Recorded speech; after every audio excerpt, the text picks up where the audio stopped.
Qui connaît Dieu? Mais pourquoi vous ne levez pas les mains? Vous voyez maintenant votre vie.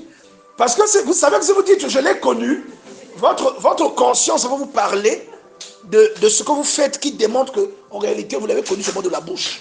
Votre cœur est loin de lui. Quand il t'a appelé là, tu vas aller, non?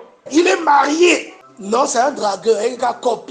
Mais il y a une prière, il y a un programme, il y a un jeûne à 21 jours. Mais Dieu va t'exaucer comment? C'est comme si on a même oublié le mécanisme derrière l'œuvre de Dieu. Dieu n'est pas dans les prières ou dans les jeûnes. Dieu est dans le cœur, dans la nature de ton cœur. Ton cœur, qu'est-ce que ton cœur produit? C'est là-dedans que Dieu est. Parce qu'un cœur qui produit de la méchanceté, mais qui jeûne beaucoup, je te jure mon ami, ce sont des régimes que tu fais, ce n'est pas des jeûnes. Celui qui dit je l'ai connu, mais qui ne garde pas ses commandements est un menteur et la vérité n'est pas en lui. Mais celui qui garde sa parole, l'amour de Dieu est véritablement parfait en lui. Là nous savons que nous sommes en lui. Celui qui dit qu'il demeure en lui doit marcher aussi comme il a marché. Mais si toi tu as connu Dieu, pourquoi tes œuvres reflètent le contraire? Si tu as connu Dieu, pourquoi tu bouffes l'argent des dragueurs? Celui qui dit qu'il est dans la lumière, verset 9, et qui est son frère, est encore dans les ténèbres. C'est-à-dire, toi là où tu es, tu penses que tu es dans la lumière, non? Dieu vient te dire, si tu es les autres, tu es dans les ténèbres. Et il y a beaucoup de prieurs qui disent qu'ils prient, mais qui ont de la haine pour les autres. Vous avez la haine pour les gens qui travaillent avec vous. Vous avez la haine pour les gens qui habitent avec vous. Vous avez la haine pour les gens qui sont dans le même quartier que vous. Vous avez la haine pour les gens qui partagent la même famille que vous. Vous haïssez les gens, mais vous dites que vous priez. Haïr son frère, c'est quoi? C'est pas seulement parce que tu ne l'aimes pas.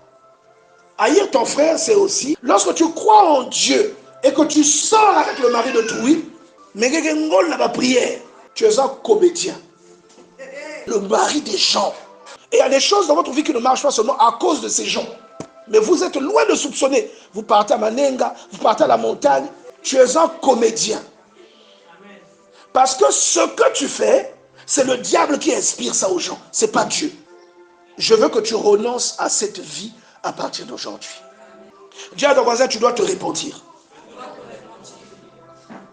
Donc je veux te dire à quelqu'un qui écoute la parole de Dieu et qui vient à Ministère Bethesda, et qui voient les autres être touchés par Dieu, avancer dans leur marche avec Dieu, manifester des fruits, avoir des opportunités, je vais te dire que jusqu'à aujourd'hui, si parfois tes opportunités ne viennent pas, c'est parce que ce que tu fais, Dieu n'est pas d'accord avec ça.